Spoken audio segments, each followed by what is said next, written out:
સેવાદળના રાષ્ટ્રીય પ્રમુખ અને પ્રતિબદ્ધ કર્મશ્રી માનનીય લાલજીભાઈ દેસાઈ, કોંગ્રેસ પક્ષના રાજકોટ શહેરના પ્રમુખ માનનીય અતુલભાઈ રાજાણી, સુરેશ પતવાર સાહેબ, ડૉક્ટર જમાલભાઈ, મંચ ઉપરના સૌ સાથીઓ, નીતિશભાઈ ગૌરવ વગેરે સૌ છેલ્લા 3 દિવસથી રાજકોટ અગ્નિકાંડના મામલે રાજકોટ શહેરમાં છે. આ શહેરના કેટલાક પ્રબુદ્ધ નાગરિકોને મળ્યા, પત્રકાર મિત્રો સાથે વાત કરી, પીડિત પરિવારોને મળ્યા અને ટીઆરપી ગેમિંગ ઝોનની આ જે ઘટનાનું સ્થળ છે એની પણ મુલાકાત કરી. આ 3 દિવસની વિઝિટ દરમિયાન બહુ દુઃખ સાથે કહેવું પડે છે કે હજી સુધી જાણે તંત્રના પેટનું પૂરેપૂરું પાણી ગળ્યું ના હોય એવી પરિસ્થિતિનું નિર્માણ થયું છે. ભારતના અને ગુજરાતના ઇતિહાસમાં બહુ રેર કહી શકાય એવી આ માનવ સર્જિત દુર્ઘટના, આ હત્યાકાંડ અને રાજ્યની સરકારે ગંભીરતા હોવી જોઈએ એ ગંભીરતા હું જોતો નથી. ઘટના સ્થળની વિઝિટ દરમિયાન જે નાગરિકો મળ્યા, અમે જે રાજકોટના લોકોની મુલાકાત કરી અને ખાસ કરીને પીડિત પરિવારોની જે મુલાકાત કરી, બધાને જાણે ખાતરી હોય કે આ કિસ્સામાં પણ મોરબી અને તક્ષશિલા જેવા કિસ્સાઓની માફક અમને ન્યાય મળવાનો નથી. આ રાજ્યની સરકાર અને પોલીસ રાજકોટના અગ્નિકાંડના પીડિતોને કોઈ પણ સંજોગોમાં ન્યાય મળે હજી સુધી એવી ખાતરી કે ગેરંટી આપી શકતી નથી. પીડિત પરિવારોના આંસુ લૂછવાની વાત તો દૂર રહી, 156 ધારાસભ્યોમાંથી 99% ધારાસભ્યો, 26 મેમ્બર ઓફ પાર્લામેન્ટમાંથી મોટા ભાગના member of parliament Bharatiya Janata પાર્ટીના, CR પાટીલ, રાજકોટના જ નાગરિક જે રાજ્યના મુખ્યમંત્રી રહી ચૂક્યા છે એવા વિજય રૂપાણી અને ગુજરાતના મુખ્યમંત્રી માનનીય ભૂપેન્દ્રભાઈ પટેલ પણ એકાદ બે સિવાય કોઈ જ મોટા ભાગના પીડિત પરિવારોને મળ્યા નથી અને મળવા માંગતા પણ નથી. તમે કલ્પના કરો દ્રશ્યની કે જે લાશ 10 વર્ષના 12 વર્ષના માસૂમ દીકરાની લાશ જે ભડથું થઈ ચૂકી હોય, જે કોલસો થઈ ચૂકી હોય, એ લાશ જે જનેતાએ પોતાના ખોરામાં પોતાની છાતી સરખી ચાપી હશે ત્યારે એ જનેતાની પર શું વીત્યું હશે કશી જ દરકાર કરવાની નહીં. કારણ કોઈ સામાન્ય ઘટના બની હોય એ પ્રમાણે આ ભારતીય જનતા પાર્ટીના 26 સાંસદો, 156 MLA, CR પાટીલ, વિજય રૂપાણી, ભાનુબેન બાબરિયા, જાણે કોઈના પેટનું પાણી હતું ના હોય એ પ્રમાણે વલણ છે. બેશરમી અને નિર્લજ્જતા તો એ છે કે ગરીબોના, વંચિતોના, પીડિતોના, જેમને પોતાના માસૂમ બચ્ચા ગુમાયા એના આંસુ લૂછવાની વાત તો દૂર રહી, કેટલાક ભાજપના નેતાઓ બેશરમીપૂર્વક અટ્ટહાસ્ય કરી રહ્યા છે, મીડિયાના કેમેરામેનોને ધક્કા મારી રહ્યા છે, મીડિયાના પ્રશ્નો પૂછવા બદલ એમને હડસી રહ્યા છે. આટલા બેશરમ તમે થઈ ચૂક્યા છો. સત્તાનો 156 સીટોનો આટલો ઘમંડ કે આ પીડિતોને તમને આંસુ દેખાતા નથી. અને રાજ્યના મુખ્યમંત્રીએ સામાન્ય ઘટનાઓની પૂરતી મુલાકાત લીધી, પણ ઘટનામાં એમનું જે ઇન્વોલ્વમેન્ટ હોવું જોઈએ મુખ્યમંત્રી તરીકે કે સાચી ન્યાયી તપાસ થાય, સાચી ન્યાયી કોઈ પણ ચમરબંધીને નહીં છોડવામાં આવેલી તપાસ થશે એવી ગેરંટી પીડિત પરિવારોને, એવી ખાતરી પીડિત પરિવારોને મળે એવું કોઈ જ વર્તન બહુ દુઃખ સાથે કહેવું પડે છે કે રાજ્યના મુખ્યમંત્રીનું પણ એક એવી SITનું ગઠન કર્યું છે. અને વ્યક્તિગત કે સન્માનની મંચને કોઈ જ વ્યક્તિગત અધિકારી સામે વાંધો નથી, પણ તમે SITની અંદર એવા અધિકારીઓને લેવાના હોય જે અગાઉ રાજકોટમાં મોટા પદ ઉપર હતા અને એમની હાજરીમાં જ આ ટીઆરપી ગેમિંગ ઝોનની મંજૂરી આપવામાં આવી છે। જે તાલુકા પોલીસ સ્ટેશનમાં નિયમિત આ ટીઆરપી ગેમિંગ ઝોનમાંથી હપ્તા જતા હતા એ જ અધિકારીઓને તમે આ તપાસ ટીમમાં લેવાના હોય। આઈપીએસ અધિકારીઓ જેમણે દારૂ અને જુગારના અડ્ડામાંથી કરોડોની કમાણી કરી હોય એ જો મોરબી, બરોડા, તક્ષશિલા, લઠ્ઠાકાંડ કે રાજકોટના અગ્નિકાંડની તપાસ આ જ ભ્રષ્ટ અધિકારીઓ કરવાના હોય તો તમે કઈ રીતે ન્યાયની અપેક્ષા રાખો? આઈપીએસ અધિકારી સુભાષ ત્રિવેદી કે લઠ્ઠાકાંડની એસઆઈટીમાં પણ હતા। 22 વર્ષની દીકરી ઉપર એક ટ્રેનમાં ગેંગ રેપ થયો એની એસઆઈટીમાં પણ હતા, મોરબીની એસઆઈટીમાં પણ હતા અને રાજકોટના અગ્નિકાંડની પણ એસઆઈટીમાં છે। આ ચારેય એસઆઈટીમાંથી એક પણ વખત ન્યાય મળ્યો હોય પીડિતોને, તપાસ એના લોજિકલ એન્ડ અને તાર્કિક અંજામ સુધીના આખરી અંજામ સુધી પહોંચી હોય અને નાની પાછળી ઉપરાંત મોટા મગરમચ્છોને પકડ્યા હોય એવો તક્ષશિલામાં, મોરબીમાં, લઠ્ઠાકાંડમાં, બરોડા કાંડમાં કે આ સુભાષ ત્રિવેદીએ જે એસઆઈટી બનાવી એવી એક પણ એસઆઈટીએ આવો દાખલો બેસાડ્યો નથી। તો કયા સંજોગોમાં રાજકોટ અગ્નિકાંડના પીડિતો આ સુભાષ ત્રિવેદીના વડપણ હેઠળ બનેલી એસઆઈટી પર ભરોસો મૂકે કઈ રીતે? એમની સામે જામનગરના એક કિસ્સામાં કસ્ટોડિયલ ટોર્ચરના અતિ ગંભીર આરોપ થયેલા છે અને નામદાર ગુજરાત હાઈકોર્ટના જસ્ટિસ અનંત દવે એવું કહેલું છે કે તમારી સામે સીબીઆઈ ઇન્ક્વાયરીનો ઓર્ડર કેમ નહીં કરવો? આ સુભાષ ત્રિવેદી સામે આ સુભાષ ત્રિવેદીએ સુરત એરપોર્ટની મોક ડ્રીલમાં એક પોલીસ સબ ઇન્સ્પેક્ટર અથવા પોલીસ ઇન્સ્પેક્ટરના પેટમાં ગોળી ઠરવી દીધેલી છે પોતાની રિવોલ્વરથી। જ્યારે પણ મોક ડ્રીલ થાય ત્યારે રિવોલ્વરમાં જીવતો કારતૂસ હોઈ શકે નહીં, એ પહેલા દિવસે નોકરીમાં ચડેલા લોકરક્ષકને પણ સમજાય। એ છતાં આ સુભાષ ત્રિવેદીની રિવોલ્વરમાંથી મોક ડ્રીલમાં એક પીએસઆઈ કે પીએસઆઈના પેટમાં ગોળી છૂટેલી છે। મોરબી કાંડની તપાસના એસઆઈટીના વડા પણ એ જ અને આ મોરબીના પ્રકરણમાં 371 લોકોને સાક્ષી બનાવ્યા। આરોપીના 5 વકીલ, હવે આ 5 વકીલ આ 371 સાક્ષીઓ એની ઉલટ તપાસ કરે તો એ કેસ 15 થી 20 વર્ષ સુધી ચાલવાનો। એટલે મોરબી કાંડમાં પણ કઈ રીતે પિલ્લું વાળી દેવું એનું સરસ મજાનું આયોજન જાણે આ એસઆઈટીએ કર્યું હોય એ પ્રમાણેનો માહોલ સર્જાયો છે। આ પરિસ્થિતિમાં આ એસઆઈટી જોડેથી પીડિત પરિવારો, રાજકોટની જનતા, ગુજરાતની 6.5 કરોડ જનતા અને અમે વિપક્ષ તરીકે ન્યાયની અપેક્ષા રાખીએ કઈ રીતે? સવાલ પૂછવા માંગીએ છીએ રાજ્યના ડીજીને, રાજ્યના હોમ સેક્રેટરીને, હોમ મિનિસ્ટર અને મુખ્યમંત્રીને કે જેની કરોડરજ્જુ મજબૂત હોય, જેને ભ્રષ્ટાચારની એક પાય જીવનમાં ના ખાધી હોય એવા તટસ્થ મજબૂત કરોડરજ્જુવાળા નિષ્ઠાવાન, ઓનેસ્ટ, નોન કરપ્ટ અધિકારી જોડે આ અગ્નિકાંડની તપાસ તમે કેમ નથી કરાવવા માંગતા? સાચા, પ્રમાણિક, નિષ્ઠાવાન, નોન કરપ્ટ લોકોની બનેલી એસઆઈટી હોય તો તમારા પેટમાં ક્યાં દુખે છે? તમે હજી કમલમ અને ગાંધીનગરના ઈશારે કોને બચાવવા માંગો છો? કાજળ કાળી અંધારી રાતમાં હજી અગ્નિકાંડમાં 30 થી વધારે લોકો ભડકું થયા અને માંડ 4 કલાક નથી થયા અને ખબર નહીં કમલમના કે ગાંધીનગરના કોના ઈશારે તમે રાતોરાત જેસીબી ફેરવી તમામ પ્રકારના સંગીન ગંભીર પુરાવાનો નાશ કર્યો। સામાન્ય વકીલ અને પોલીસના કોન્સ્ટેબલને પણ સમજાય કે ક્રાઇમ સીન સાથે, ક્રાઇમની સાઇટ સાથે તમામ પુરાવા એફએસએલ ઇન્વેસ્ટિગેટિંગ એજન્સી એકત્રિત ના કરે ત્યાં સુધી કોઈ પણ પ્રકારની છેડખાની થઈ શકે નહીં।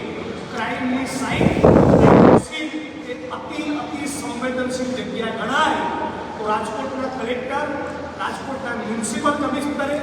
પોતાની મરજીથી કે કમલમના કે ગાંધીનગરના કોઈના કહેવાથી કોનું આ સૂચન હતું કે અંધારી રાતે પોલીસ અને એફએસએલ પોતાનું કામ પૂર્ણ કરે એની પહેલા પુરાવાઓ એકત્રિત કર્યા પહેલા આ ક્રાઇમ સીનને ટોટલી ખતમ કરી જેસીબી ફેરવી બધું જ જમીન દોસ્ત કરી નાખ્યું. કેટલાક મિત્રોનું એવું એલિગેશન પણ છે રાત્રે જ્યારે જેસીબી ફરતું હતું ત્યારે એની અડફેટમાં કેટલાક માનવ અંગો આવી રહ્યા હતા. આટલી બેશરમીપૂર્વક અને વર્તન કર્યું છે. 72 લોકો રજિસ્ટરમાં એમની એન્ટ્રી થઈ છે. આ ઘટના સ્થળ પર વારંવાર ગેમિંગ ઝોનમાં જતા રાજકોટના નાગરિકો આડોશ પાડોશના લોકોને તમે પૂછો કે 30 લોકો હોય જ ના શકે.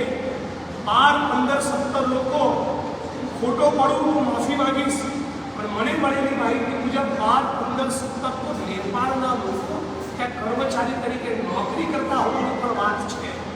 તો 30નો આંકડો પણ અમને પ્રથમ દર્શની રીતે સાચો જણાતો નથી.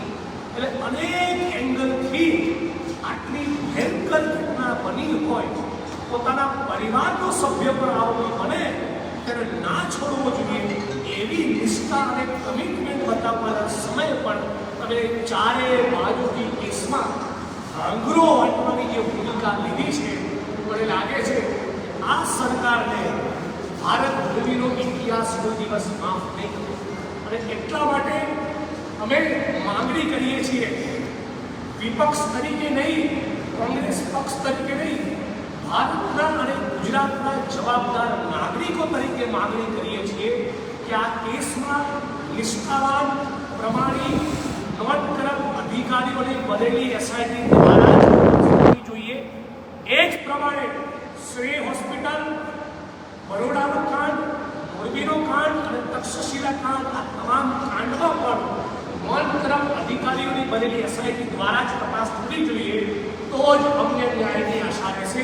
અને 4 લાખ રૂપિયાનું વળતર આપી હવે હાથ ખંખેરી લેવાની જે કોશિશ કરી છે એ બાબત છે. જે ગરીબ માણસો આશાબેન કાથડનો હું ઘરે ગયો હતો એના ઘરે સરખો પંખો નથી. આવા લોકોને તમે 4 લાખ વળતર ચૂકવો છો. અમે માંગણી કરીએ છીએ વિપક્ષ તરીકે અને ગુજરાતના 6.5 કરોડ લોકો વતી કે ઓછામાં ઓછું 1 કરોડ રૂપિયાનું વળતર ચૂકવવાનું જોઈએ. અને સમગ્ર રાજકોટ અમારી સાથે પીડિત પરિવારોની સાથે ભેગું થાય અને ન્યાયની લડતને પૂરેપૂરી નિષ્ઠા સાથે એના આખરી અંજામ સુધી લઈ જઈએ. એટલા માટે અમે આજે આપ સૌ પત્રકાર મિત્રોના માધ્યમથી, મીડિયાના માધ્યમથી જાહેરાત કરીએ છીએ કે સૌ પીડિતોને ન્યાય મળે એના માટે 7, 8 અને 9 આ 3 દિવસ 7, 8, 9 જૂનના રોજ અમે લોકો 72 કલાક ધરણા અને ઉપવાસ ઉપર બેસવાના છીએ. રાજકોટ શહેર ત્રિકોણ બાગ પાસે. બાકીની વાત મારા સાથી લાલજીભાઈ કરશે. પણ આપણે સૌને ફરી એટલું કહેવા માંગુ છું કે અમારે કે પીડિત પરિવારો ઉપવાસ ઉપર બેસવું પડે એ ભૂપેન્દ્ર પટેલ સરકાર માટે શરમનો વિષય છે. ભૂપેન્દ્રભાઈ માફ કરજો, તમે મૃદુ અને સંવેદનશીલ નથી. સાવ મુખ્યમંત્રી તરીકે ફેલ, કમ્પ્લીટ નિષ્ફળ અને ઢીલાઢસ છો. તમારા જેવા મુખ્યમંત્રી હશે તો આ જ પ્રમાણે ગુજરાતના ગરીબ માણસોની નાશ પડતી રહેશે. અને એની વિરુદ્ધમાં અમે 7, 8, 9 3 દિવસ 72 કલાક ઉપવાસ ઉપર બેસવાના છીએ. પીડિત પરિવારોને શ્રદ્ધાંજલિ આપવા અને પીડિત પરિવારોને ન્યાય આપવા. રાજ્યભાઈ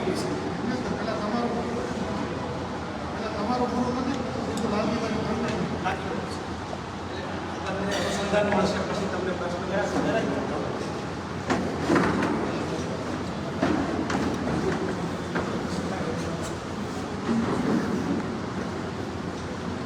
અમારા મિત્ર અને સંઘર્ષના સાથી સતત દળવૈયા એવા ભાઈ જિગ્નેશભાઈ, ભાઈ હેમાંગભાઈ, અતુલભાઈ, અમારા સુરેશભાઈ અને હિતેશભાઈ,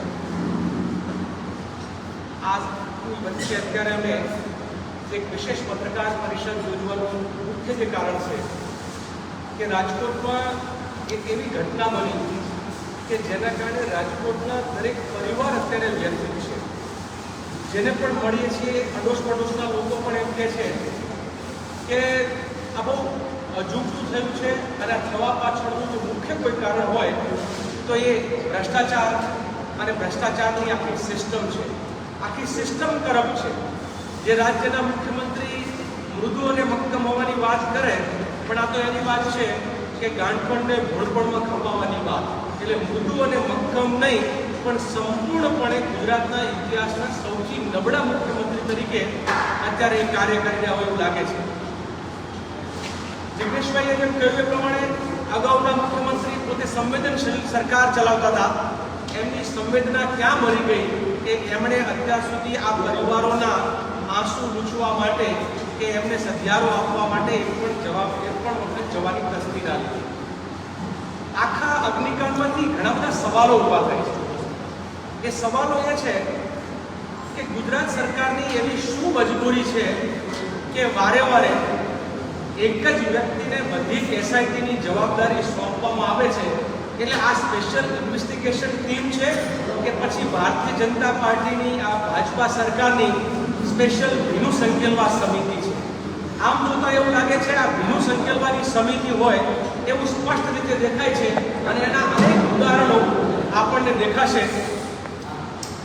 ગઈકાલે એક પરિવારની સાથે અમે લોકો જ્યારે ગયા ત્યાં સુખ પ્રદર્શિત કરવા માટે એમની સાથે બેસીને એમના સુખ દુઃખને સમજવા, એમના દુઃખની અંદર ભાગીદાર થવા, ત્યાં ભારતીય જનતા પાર્ટીના એક કાર્યકર હતા. એમણે કહ્યું કે અત્યારે સરકાર એક્શન મોડમાં છે.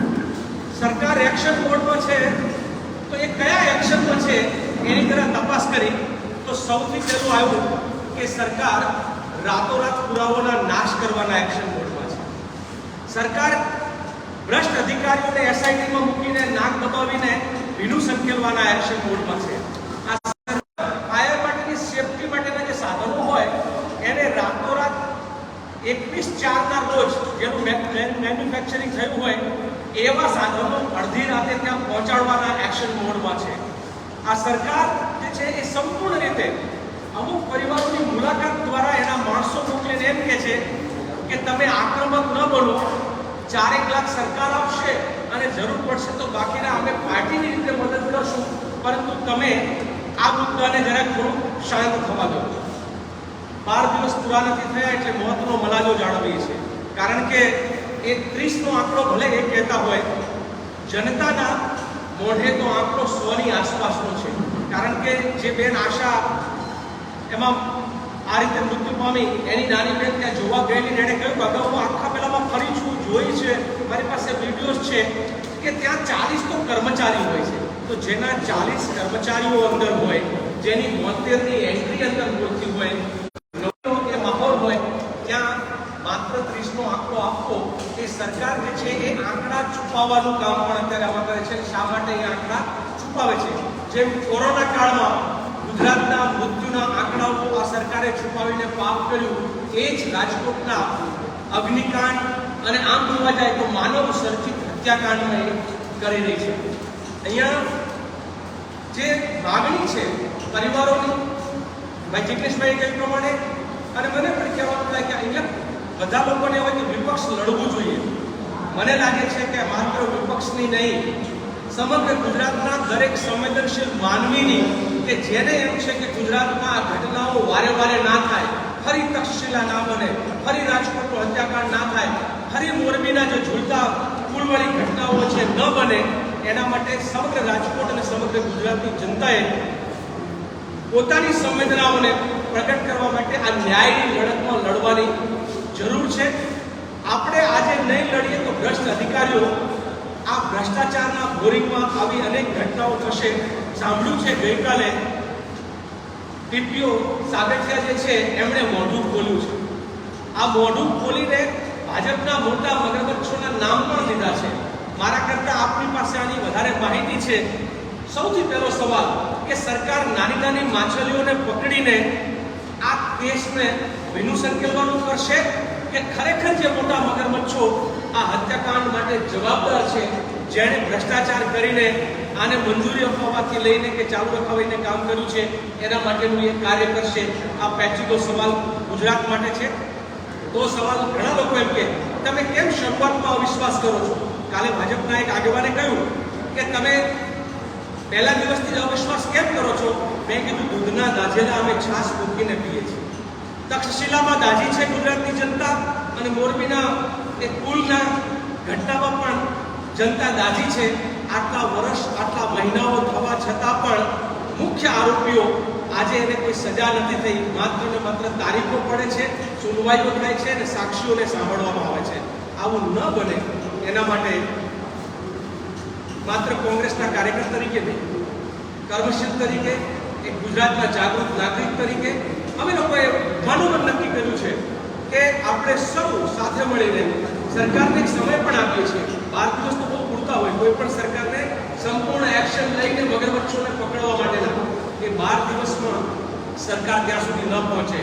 એસઆઈટીમાં જેની કરોડરજ્જુ મજબૂત છે, એવા ભ્રષ્ટ નથી તેવા, ઝૂકે નહીં તેવા એવા એવા અધિકારીઓની નિમણૂક ના કરે તો ના છૂટકે અમારે 7મી તારીખે રાજકોટની અંદર ત્રિકોણ બાપુ ખાતે સરકારની સંવેદનાને જગાડવા માટે, સરકારની અંદર રહેલા ભ્રષ્ટાચારના બોરિંગને તોડવા માટે અને મગરમચ્છોને પકડવા માટે, સરકારને મજબૂર કરવા માટે ભાઈ જીતેશભાઈ, હું, રાજકોટના આગેવાનો અને અન્ય પણ રાજકોટના પ્રબુદ્ધ નાગરિકો, અમુક પરિવારો પણ એમ કહેતા હતા કે અમે પણ આમાં સાથે જોડાશું, કારણ કે ન્યાયની લડત અમે એકલા નહીં લડી શકીએ, અમને તમારો સદ્ભાવ જોશે.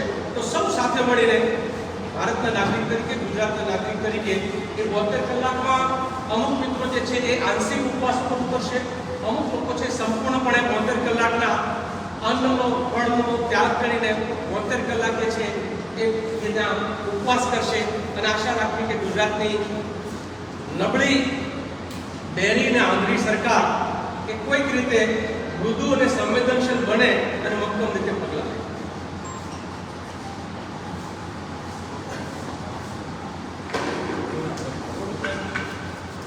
ગોંડલવાળી જે ઘટનાવાળી ઝડપ હતી,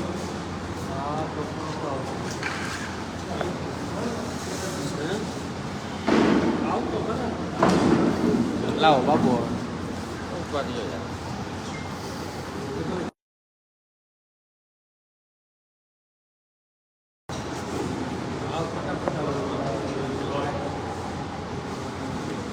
રાજકોટનો અગ્નિકાંડ એટલે પડઘાટી શબ્દ નથી, ત્યાં બીજી ભારતીય જનતા પાર્ટીના નેતાઓની દાદાગીરી અને લાંઠગીરીની ઘટના સામે આવી છે.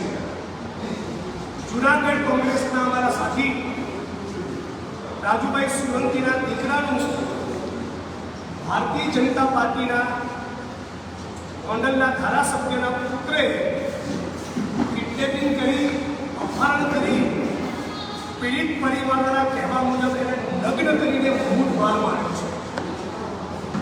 સામાજિક સમરસતાની વાત કરતી, દલિતો માટે સંવેદના બનાવતી ભારતીય જનતા પાર્ટીની સરકારને કહેવા માંગુ છું કે તમારામાં પાણી હોય તો 24 કલાકમાં આ ભાજપના ધારાસભ્યના પુત્રની તમે ધરપકડ કરો, નહીં તો જુનાગઢ શહેરને બંધ કરવાનો કોલ આપવા માટે પણ અમે મજબૂર બનીશું. આ બાબતના મેસેજ મળ્યા અને આજે સવારે ફરી બીજા મેસેજ મળ્યા કે જસદણની અંદર દલિત સમાજના એક વ્યક્તિની જમીન બાબતે કેટલાક માથાભારી લોકોની દાદાગીરી અને સિંચાઈ વિભાગના એક ભ્રષ્ટ અધિકારીની વારંવારની દાદાગીરીના કારણે ત્રસ્ત બનીને દલિત સમાજના એક વ્યક્તિએ પર ઝેર પી લીધું અને આજે સવારે રાજકોટની સિવિલ હોસ્પિટલમાં એનું પણ મૃત્યુ થયું છે. આ પીડિત પરિવાર સૂચવે એ અધિકારી દ્વારા જો તપાસના આદેશ નહીં સોંપવામાં આવે, આ મૃતદેહનો પણ સ્વીકાર કરવાના નથી. એટલે એક તરફ સૂત્રાપાડામાં કસ્તુરી ટોર્ચરની ઘટના, રાજકોટનો અગ્નિકાંડ, ગોંડલના ધારાસભ્ય દ્વારા દલિત સમાજના યુવાનનું અપહરણ કરી, ફિલ્મી સ્ટાઇલે અપહરણ કરી, એને લગ્ન કરીને મૂઢ મારવો અને દલિત સમાજના બીજા યુવાને આત્મવિલોપન કરવા માટે મજબૂર બનવું, આ દેખાડે છે કે ભારતીય જનતા પાર્ટીની 156 સીટોવાળી સરકાર કઈ હદે જનવિરોધી બની ચૂકી છે, કઈ હદે એની દાદાગીરી અને ગાંધગીરી ચરમ સીમા પર પહોંચી છે અને એમને કાયદો અને બંધારણમાં 1% પણ એનો અમલ કરવા માંગતા નથી. એટલે આ બધી પરિસ્થિતિની સામે કોંગ્રેસ પક્ષ અને નાગરિક તરીકે અમે ટંકાની ચોટ ઉપર લડવાના છીએ અને નિષ્ઠાવાન, પ્રતિબદ્ધ અને મજબૂત વિપક્ષની ભૂમિકા અદા કરવાની છે.